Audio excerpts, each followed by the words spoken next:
Week 4 in the NFL. It's in the books, and we will be talking about those games. We will also have Cameron's catastrophes and who makes the top 10 teams in the NFL. This and more next on Goode Sports.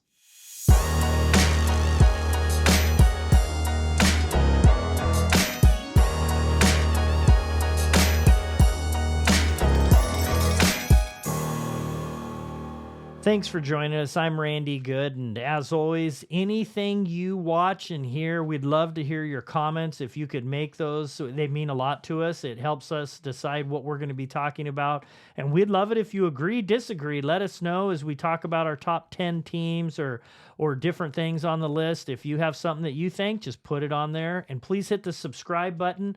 We're getting more and more people each week, so we appreciate everything, and hit that like button. So thank you for joining us. As for now, week 4 is over, and it is time right now to talk about the top 10 teams in the NFL. At number 10, I got the 49ers cracking back in barely. They make the top 10. They came back. They're actually healthier now. They don't have everybody back, but they did get Kittle back. They've got they've got Trent Williams back and a few others, so they barely make the top 10. I've got the Commanders at 9. What a surprise. They are playing really well right now. Jaden Daniels is insane what he's doing as a rookie, so we got them at number 9. CJ Stroud and the Texans, they come in at 8. CJ had a great game. I think he threw for 345 yards, couple touchdowns, so they are in at number 8. And at number 7, Seattle Seahawks. Yes, they lost. That was a tough loss for them, but they're still 3-1, top of the division, so you got to hand it to them. Thus far, they are at 7. And at 6, the Bucks. They deserve to be there. They're playing really well. They came off a good game, really good game this last weekend, and you've got some really good quarterback play, and you've got receivers doing their thing, so good for Baker Mayfield and company. And at 5, even though Pittsburgh loses, they fall down a few, they're still there. They're getting a little bit better quarterback play with Justin Fields. They still have that defense. They still have a running game and their offensive line. They did get an injury from their rookie offensive lineman, but they're still playing well. At 4, the Detroit Lions. They've been climbing the board. They're playing well. They just beat Seattle. They're going to be a tough out. They're going to be there, I think, at the end. They're playing well. And Jared Goff, what a game. You can't ask for anything better than what he just put together with 18 for 18. And then you have the Buffalo Bills I have at number 3. They fall down. They did lose. They still had a great year overall. They still have Josh Allen. They still have, a good team where they're actually running the ball and they have some balance there. So they're at number 3. Then I have the Minnesota Vikings at 2. You could make an argument that they're 1. They are actually just destroying teams. I'm very impressed with how they're playing, everything they're doing. But at number 1, I still have to have the Chiefs. I don't know. They're winning. They just win. And I think the Vikings are actually playing better, but I think the Chiefs have got on their side. So they are at number 2.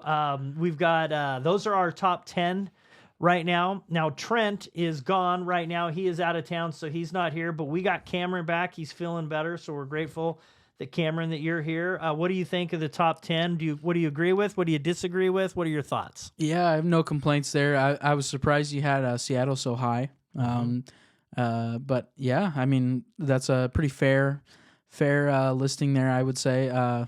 Having the Chiefs up at the top, I mean, you always love to see it. I do. I know I do. They're always there. They're always there. They always find a way to win, especially this week. Somehow we squeaked this one out, man. I mean, it just seems like every week we do that. But it was good. It was a good week. Yeah, all around it was good. Yeah, when I was doing this top 10, I actually put Minnesota at 1. Really?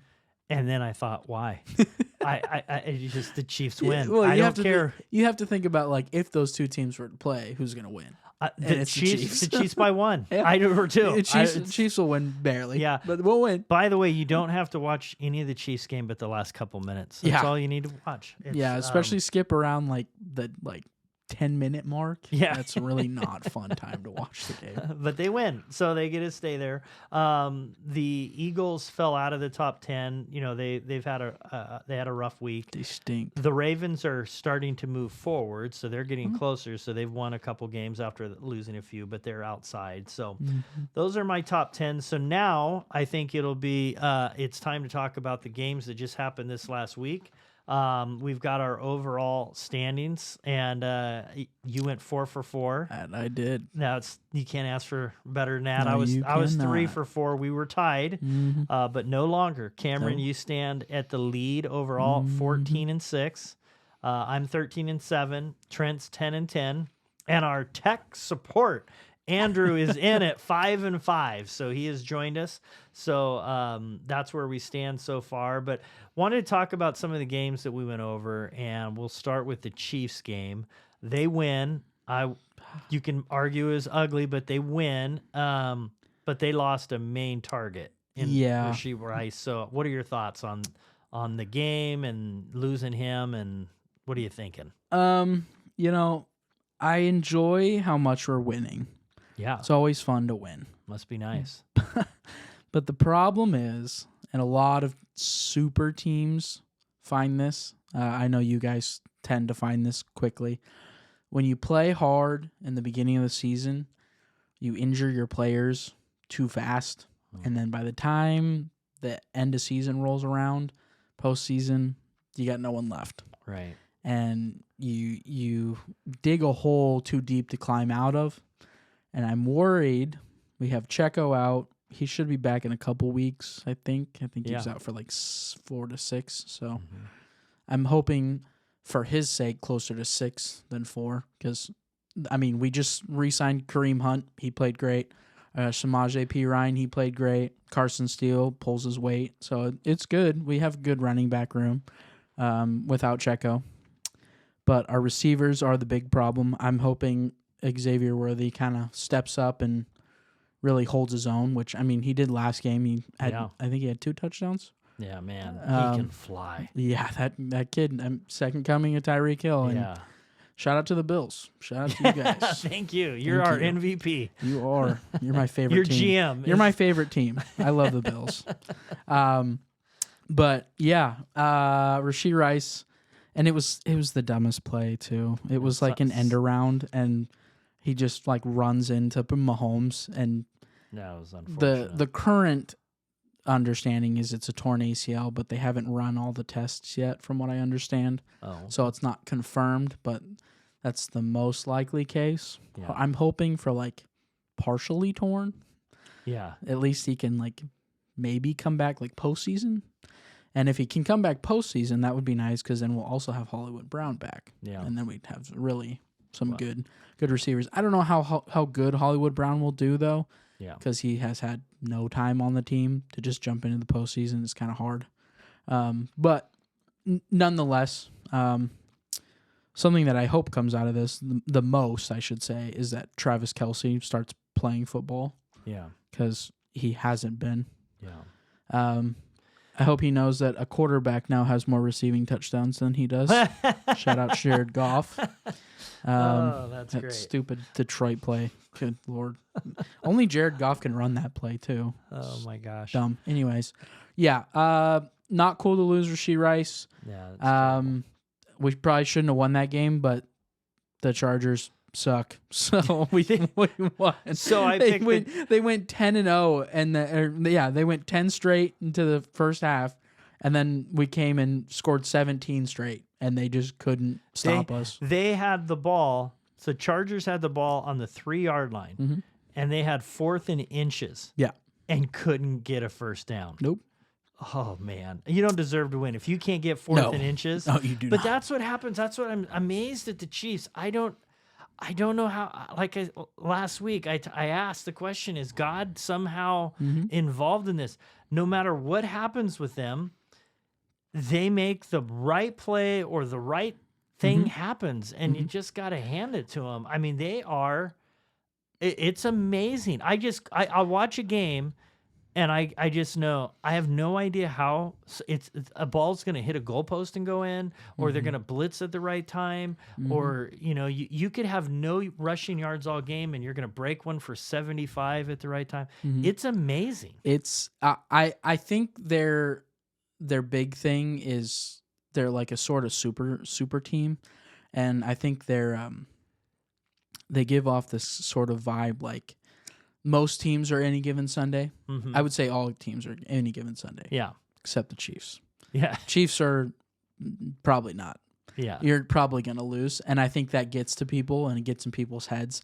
And they get this sort of like, yes, I don't think I can win this game. So now I got to gamble. Well, yeah. Now I got to throw some ballsy, stuff. I got to pull the tricks out of my bag. Yep. And the Chiefs just play their game. Yep. And everyone else tries to like create this crazy whatever. Yeah. And it doesn't work. And the Chiefs, like, they look like they're losing. They look like they're down. And then you turn around, you blink, and they're ahead. So both the Atlanta game and this last game, there's teams that have a chance to just take a field goal, but they're so afraid that, well, they're going to come back and get a touchdown, and then we lost. You can't let Patrick Mahomes have the ball. No, so then you start doing things where your percentage is way less likely to score. So they're actually in their head. So that's the next question I have for you. Is Andy Reid the best NFL coach of all time? I think it's a worthwhile question. Right now, and this is a non-biased thing, I mean, sure, there's a little personal bias just because I am a Chiefs fan, but statistics-wise, and not only I don't want to only take like wins and losses into account. I also want to take into account how well they utilize players that don't necessarily have that like star aspect, and not necessarily like have these huge names on their team. People will talk about Belichick and how he has all these wins and all these Super Bowls and blah, blah, blah. But if you watch, and you watched how Belichick played with Tom Brady versus when he had Mac Jones for 2 years, however long he was there, Belichick, I don't think, then this might be a hot take, was that good of a coach. But Andy Reid has a way with players in which no matter who they are and no matter where their play style is, he finds ways to make them play good. Yep. He gives them opportunities to show their strengths, and he instills this sort of confidence in players that allows them to play at a higher level than if a coach was just to put them in their position and make them do what every other player does at that position. And I think that sets Andy Reid apart because players want to play for Andy Reid. Yes. And they enjoy playing for Andy Reid. And it's less about wins and more about being a team. Yeah. And I think that's a big reason on why the Chiefs play so good and win so many games, is because I think they're one of the few teams in the league that plays like a team. Yeah. Well, when I think of the best coaches of all time, you have I watched Bill Walsh, who's what's called the genius. He won 3 Super Bowls, did really well, but you got to take a couple things into in whenever you're factoring this. 1, winning. 2, longevity. Okay, so Bill Walsh was had a 10-year run that was great. It was a 10-year run. If you take Bill Belichick, he did have a long run and did really well, but if you actually look at his career, he fizzled out at the beginning before the Patriots. Then he did really well when he was with Tom Brady. Then after Tom Brady, he fizzled again. So you have bookends that are not good, but the main part of the book was really good. So then you have to start to say, was it Tom Brady or was it this? And I think a lot of people realized when Tom Brady left and joined a 500 team. They were a decent team of the Bucs, but they go win a Super Bowl. Yeah. You got to start going, all right, maybe this was more, and it doesn't, I don't think Bill Belichick was a bad coach. I think he's a very, very good coach. But when you're talking GOATs, I look at, now you go to Andy Reid. Andy Reid was so you can be a great coach and not win a Super Bowl. Oh, yeah. I think at the Eagles, he was a great coach. Yeah. Absolutely. And he did very well. I can't remember, but they were, I think, in the NFC Championship game like 3 or 4 times with him. Then he comes over. Alex Smith was a good quarterback, but not a great quarterback. But he was average to good, in that range. And when he went and played for Andy Reid, he had his best year ever. And he just knows how to take a player and say, all right, you might not be great at this, this, and this, but you're really good at this. So I'm going to do this for you, and I'm going to put you over here, and I got a power back, and I'm going to use you to do, run right up the middle, and you're fast, and I'm going to. So it's a very strong argument that he could be the greatest coach that have ever played. If he retired right now, if he retires after this season, which I don't think he will, and they don't win a Super Bowl, he's hard for me to argue that he's not. Yeah, I would definitely push for him to be number 1. I think you put Belichick at 2. Yeah. And then hard to argue 7 Super Bowls. Personally, in my opinion, I put Pete Carroll at 3. Okay. That's just me, though. So Pete Carroll was another one that who's also with the Patriots franchise with Belichick. Yeah, so Pete Carroll didn't do well the first time he was in the NFL, and then he went to college. I don't know where you factor all this in, because then when he went to college, he was awesome, and then he went to the pro. So he was a different quarterback or different coach the second time around. Absolutely. So, but he was a great, and people loved playing for him. Yeah, he was another one. I don't think people loved playing for Bill Belichick. No, so a couple of the players did, like Edelman and and Gronk. And if you look at the the main factor in all 3 those guys, I think you can figure out what I'm referring to there. Gronk's a different guy. Those types of guys have a lot of grit, if you know what I mean. Yeah. So that's a white guy stat. Moving on to the next game. So we picked 4 games. We had the 49ers. They pretty much beat the Patriots. Purdy is continuing to play very well. They're getting healthier. They're doing well. The Cowboys beat a mediocre Giants team. I don't think we need to talk about those games as much. Yeah. The Bucs and the Eagles. That was one of the more interesting games, because I've not understood where the Eagles are. They're a confusing team to me. There was 2 teams that I wasn't sure about, and they were one of them, and they had a rough game. But the Bucs started off the year where they were dominant the first game. Super hot. They played okay the second game, not good the third game, and then they were back to playing really well this game. So I got to hand it to Baker Mayfield. He is to me a different quarterback, and last year was a different quarterback too. He's, I think, matured a lot, and I do love what one thing I do really like about players is when times are tough, a lot of people fold. In fact, most people fold, and he gets up and continues on down. He's got grit. He does. He's got that grit. So I'm impressed with him. So I thought he played well. I think the Bucs are playing well. I picked the Bucs to win that game, partly because it was in Tampa Bay, and I think the Eagles, Barkley, I think, is playing really well. Oh yeah, but they are without 2 great receivers, and that changes things significantly. And Hurts looks like he's second guessing things. He needs his guys back. He does, and But I think that adds to the questionability on Hurts's abilities as well. If he doesn't have his receivers, can he still perform? And I don't know at this point if we can say he can. It's only been 4 games. Right. It's only been 1 game without Devontae Smith. Right. So it's hard to say, but I think that question is fair to put on the table, maybe on the back burner for now, but I think that's a fair thing to bring up. One thing I did want to touch on with the Cowboys and Giants game, though, is Malik Neighbors is going to win Offensive Rookie of the Year. That kid is insane. That kid is nuts, and I think he's the best wide receiver rookie wide receiver right now. I think he's top 10. And everybody was very convinced Marvin Harrison Jr. would get it hands down. He sucks. And he's so not good. But also he's playing on the Cardinals. Yeah. So I don't know that I would say he sucks. Yeah, he's not good.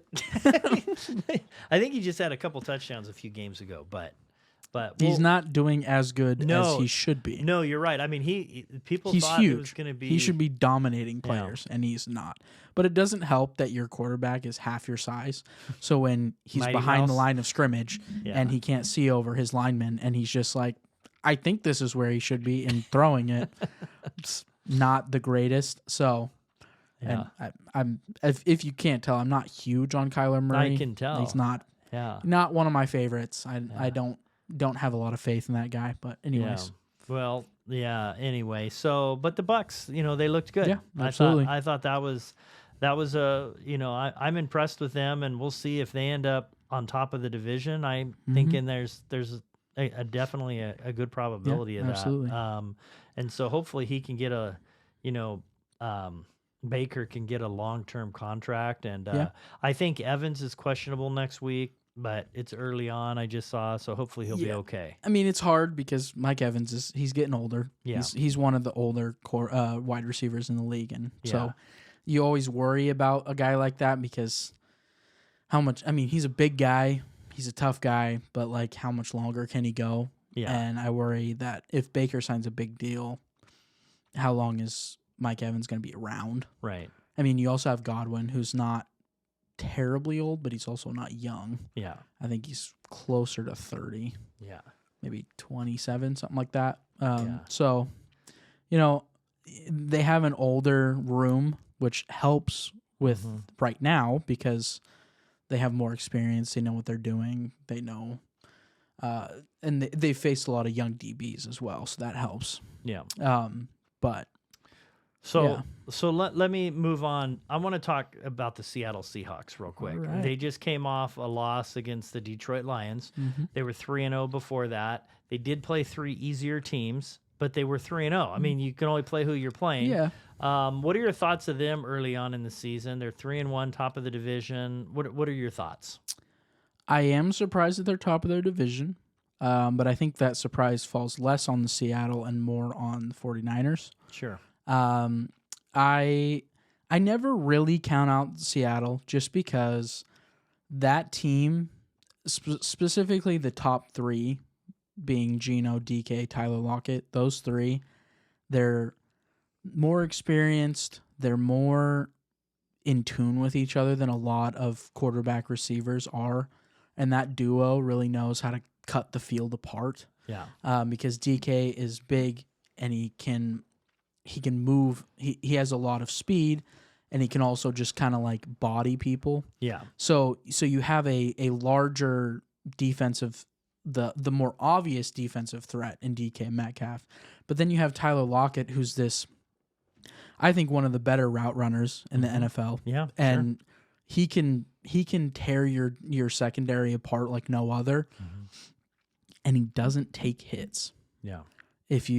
This is one of the things he's what I call slippery. Well, so his big thing is, if I don't know if you ever watched Tyler Lockett like super close, but his thing is he will not take a hit.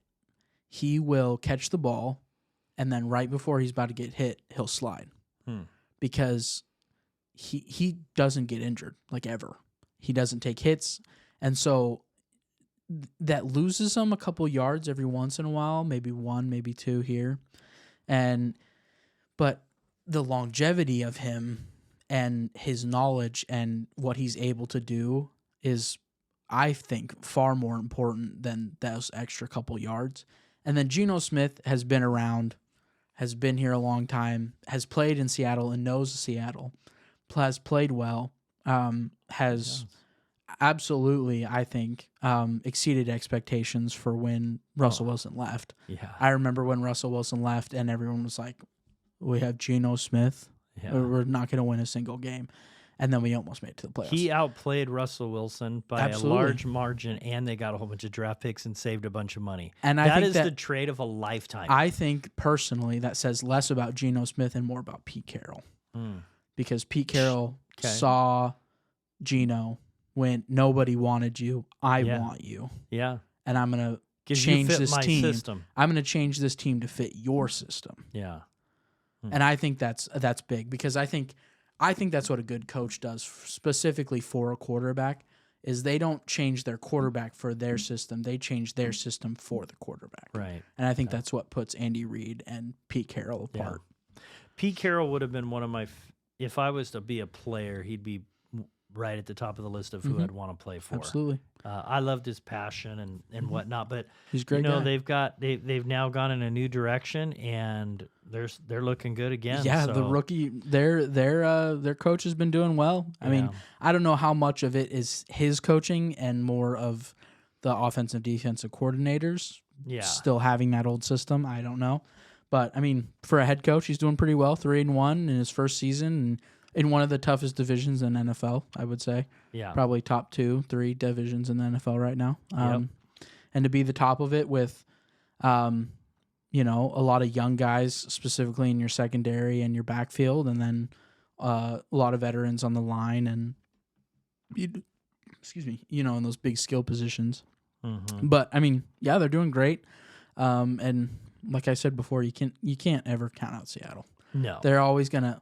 They're going to find some way to win games and be at the top. They seem like they have put themselves in a good spot because they do a few things really well. Mm-hmm. They typically they've been running the ball well. Mm-hmm. They've got a couple guys that can. I don't think they did as well this last game, but they're built to play good defense. Their corners are exceptional. Oh yeah, and so they're going to keep a game close. And then if you get a few things and Geno can run as he did in that week 1, I think where he ran for like 45-yard touchdown. He brought back time. They can win games. If you play good defense and you can run the ball, a play or two, ask the Chiefs. That's how they win. Yeah, totally. They do really well. So I think right now Seattle has probably one of the best defenses in the league, I would say. Two of their two corners, their two main corners are top 10 in the league, both of them.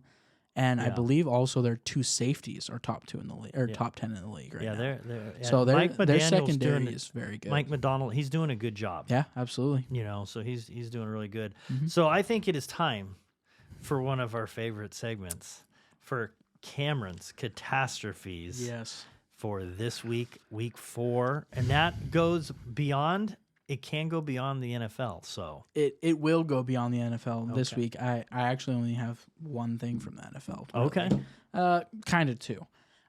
So some of these are from last week because I wasn't here. So these are old news, I guess. The first thing I want to talk about: Woj retired. I don't know if you know who Woj is. Oh yeah, Woj retired, and that's going to be a big thing. Yes. Woj has retired after 37 years. I know all of my basketball, any big news has come from Woj. And I usually don't ever trust anything unless I see Woj or brought by Woj or Woj bomb, anything like that. Usually I don't trust it till I see Woj. But luckily he's usually the first person to put anything out. So, I can think of some big Woj bombs. The LeBron trade, that was a big Woj bomb. I remember us as in the Warriors getting, this was all like the same weekend. We got DeMarcus Cousins. And I thought that was going to just make our team like the biggest unstoppable super team ever. And then he proceeded to play like garbage. But anyways. Swing and a miss. Yeah. Swing and a miss there. I remember Derrick Rose getting traded. That sucked. Yeah. Speaking of Derrick Rose, he just retired. Oh. And that was, for me, a big bummer because he was really, in my opinion, he was the guy that got me into basketball. Really? His shoes were the first pair of shoes I owned. I owned a pair of Derrick Rose 1s, and I got them at Goodwill for like $12. And I wore those shoes like every day. Yeah. He was my favorite player. He probably still is one of my favorite players. And it is a real bummer to not see him in the league anymore. Also, same day that he retired, Daniel Ricciardo, this is F1 now, Daniel Ricciardo lost his seat at Red Bull Racing.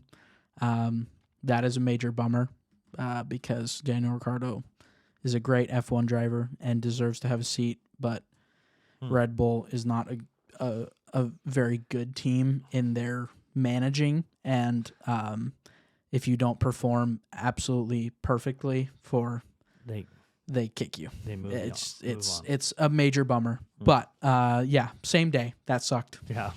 A rough go. Yeah, not fun. The next thing I have is some more F1 stuff.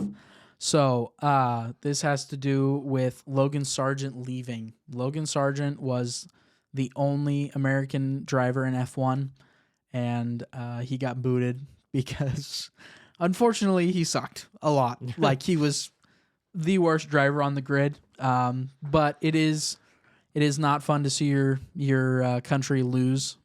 Yeah.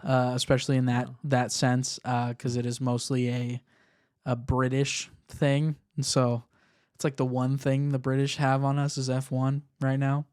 So that's a bummer. But he was replaced by Franco Calapinto. I don't really know how to say his name, but that's who he was replaced by. He's a rookie driver.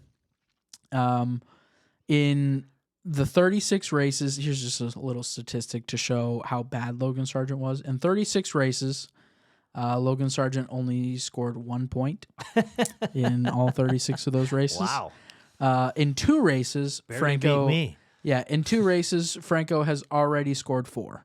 Okay. So an upgrade for them for sure, but not an upgrade that I am super happy about, just because I like having my own, I don't want to say my own kind because that sounds racist, but I like seeing my country, you know? Yes. Yep. So that's the second to last F1 thing that I have. The third F1 thing that I have is Max Verstappen. Max Verstappen currently is considered the best driver in F1. I don't think he is, but that's just me. F1 is a super like political, like gentleman's thing. And so they get super particular when you do things that aren't like considered, what's the word I'm looking for? Politically correct, I guess, PC. Doesn't fit their brand? Yeah, they push really hard for like it to be good for everyone, I guess, and like, but it also has to do with like the suit and tie and being, you know, like the upstanding man or whatever. Okay. It's dumb. But Max Verstappen hasn't been doing great the last few races, and it's been getting to him. And he had an interview, and in that interview at some point he dropped an F-bomb. And the FIA was not very happy about that, and their response was he's required to do like 20 hours of community service or something, or like it's basically community service. The words that they used were like acts that are uplifting to the community or something. I don't know. It's dumb, and it's all politics, and it's the stupidest thing ever. But he's upset right now because Red Bull is in a position where they are unable at this point to make any progressions in their vehicle because his teammate Perez has crashed so many times that the team has had to use all their money to repair his car and now can no longer use any money for upgrades for their vehicles. Oh. So as the other teams now pull away from them, McLaren being the big one, Red Bull is falling in the wayside, and Verstappen is not very happy about that. There's big rumors that he's wanting to leave, with a lot of big names in Red Bull's team leaving. There's speculation that they're falling apart from the inside, which is not going to be good. All right, there's your. And then the last thing I have. Oh yes, the very last thing I have.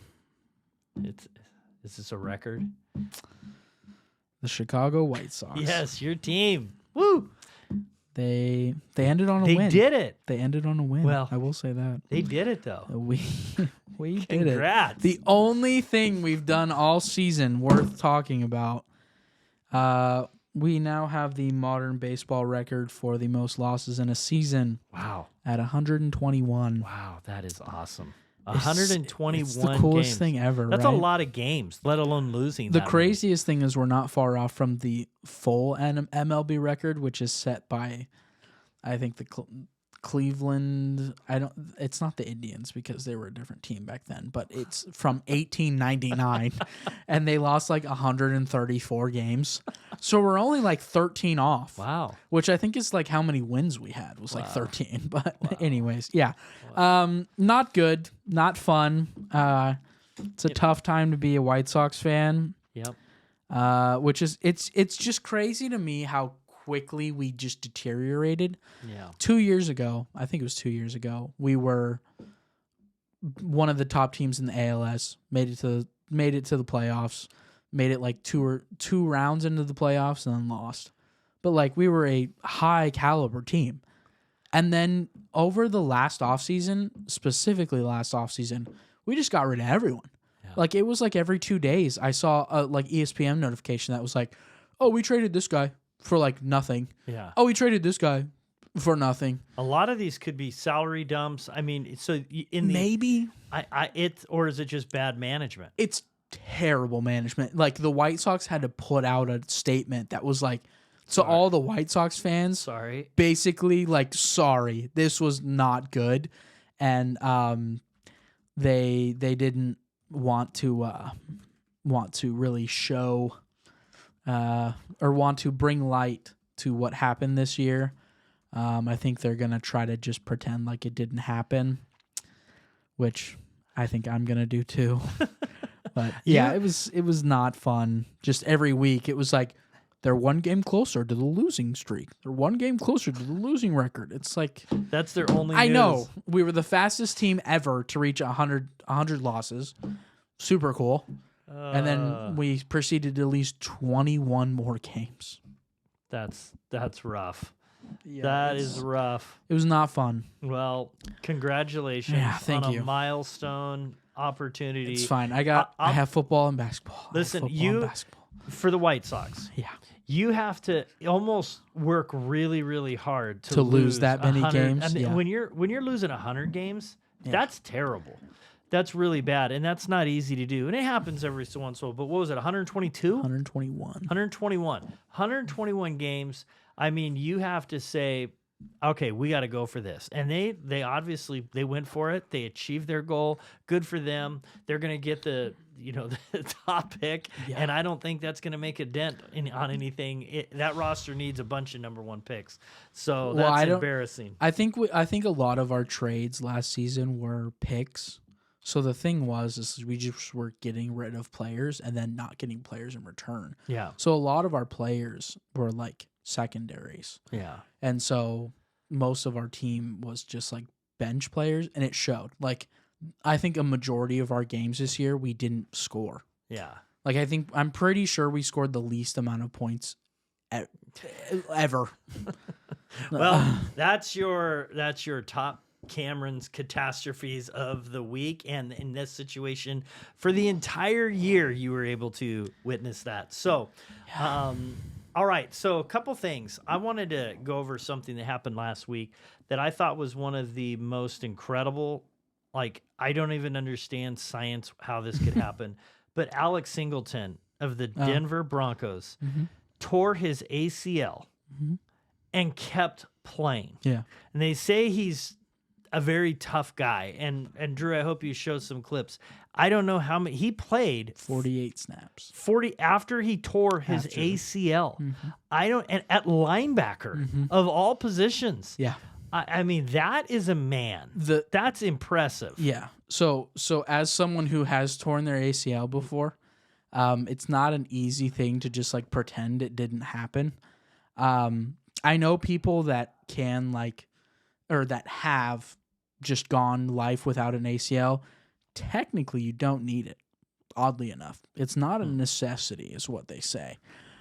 I find it very necessary as someone that has had to have it replaced. I don't understand what happened. Like, did they give him a shot? Like, what? I don't understand. For me, the crazy part is not only playing 48 snaps, but I can understand him tearing it and then finishing out like the next however many, like the possession basically. But to get off the field, lose that adrenaline even a little bit, and then to get back on the field is crazy. Again and again. Again and again and again. Like that either it didn't affect him or it didn't hurt as much as it hurts for some people. I don't know. I don't know what he was feeling because I haven't talked to the guy and I'm not him, so I don't know. Yeah. But I know for me, it was not a fun feeling. It was not an enjoyable experience. It hurt a long time, like 2, 3, 4, 5 weeks of pain. You got a nice ride to the hospital, didn't you? I did, yeah. No green whistle. Apparently that's only in Australia. I found that out. I asked for one specifically. They said no. Well, in a week span, I'm not qualified to be Trent and have his top plays. Yeah. But I'm going to say 2 things that were, I think, in a week span that I would say would be top plays. Alex Singleton playing with a torn ACL over 40 snaps is just a freak of nature move, and I think that is crazy. And then I would say on this Monday night, you have Walker catches a ball. Mm-hmm. And we got to show this clip. So he gets it, and then he's going to be tackled, and he somehow somersaults over, and you think he's down, and then he moves again and does a second somersault, and then gets up and runs for a first down.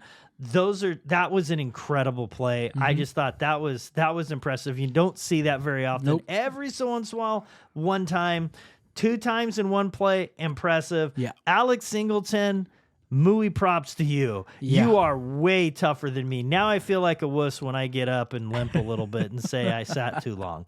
So very impressive. The one play I will want to bring up, if anyone watched the Detroit-Seattle game, Jared Goff caught a receiving touchdown. Yeah. He's ahead of just about the same way he did the last one. Yeah. It was pretty cool. It's always fun to see that. He also has more receiving touchdowns than Travis Kelce, Mark Andrews, Brandon Ayuk. Yeah, Brandon Ayuk. Pay attention to Goff. First he catches it, then he scores. He also scored that touchdown running maybe 8 miles an hour. I don't know if you watched it, but he walked into the end zone.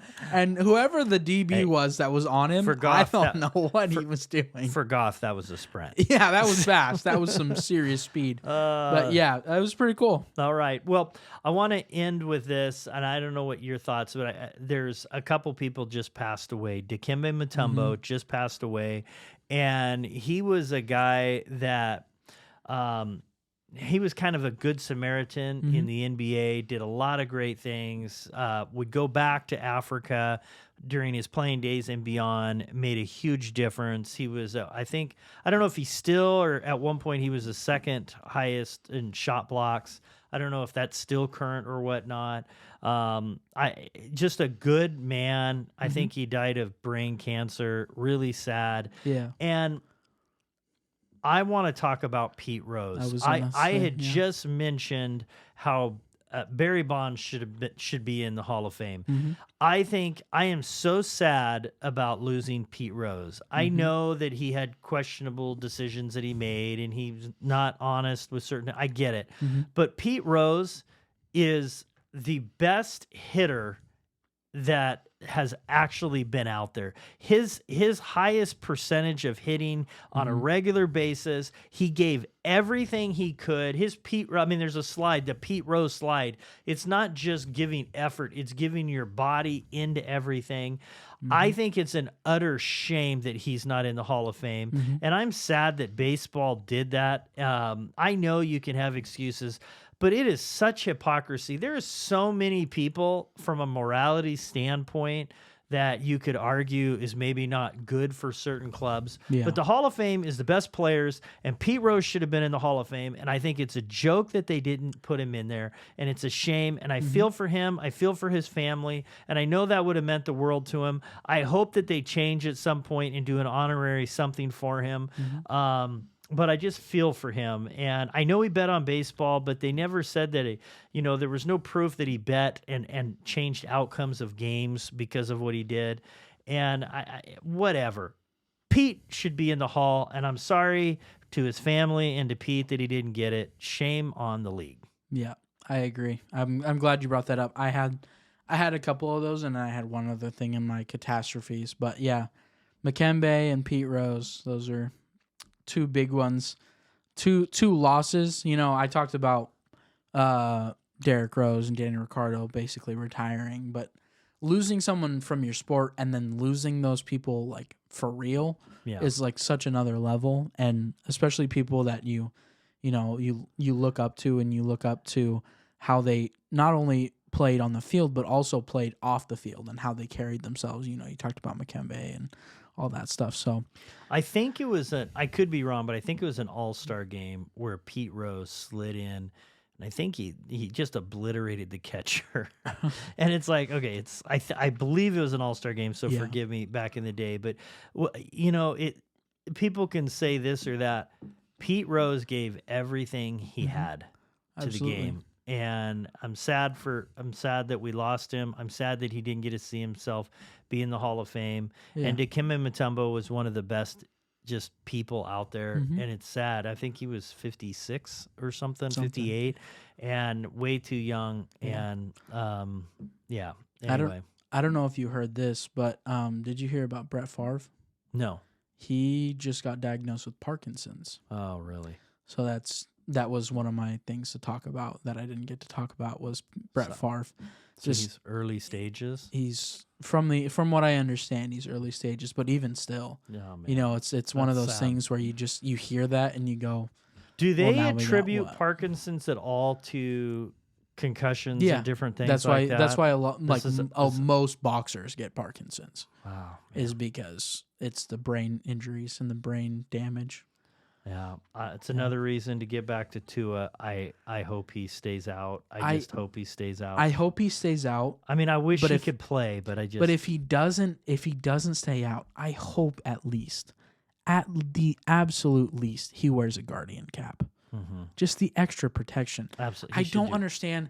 I hope after this season, when they see all these concussions, that the NFL a little bit comes to their senses and goes, maybe we should enforce you have to wear a Guardian cap or change the helmet. So why or something? Why would somebody not wear it? Is it fashion? Because it looks goofy. Man, I would rather see straight and think absolutely. straight later on. Well, I've seen so many players talking about why they're going to wear Guardian caps, and it's like they're talking like, you know, yeah, sure, I'm going to look kind of goofy or whatever, but when you're in play and you're looking at the screen and you're looking from 30, 50, 60 yards back, you know, you can't tell I got it on. Yeah. You can't even tell. People, you know, I will say, I always make fun of Kittle and Bosa because of their helmets with the big foreheads on them. Yeah. But that's just extra protection. Yeah. You know, they've got those bigger foreheads because they're always the ones, you know, hitting each other. So I saw Kittle up close in Philadelphia, and that guy has a giant cranium. He also has a huge helmet. Yes, he has to have a huge helmet because he came right by, and I was like, look at the cranium on that guy. That was massive. Yeah. So, okay, well, we'll see.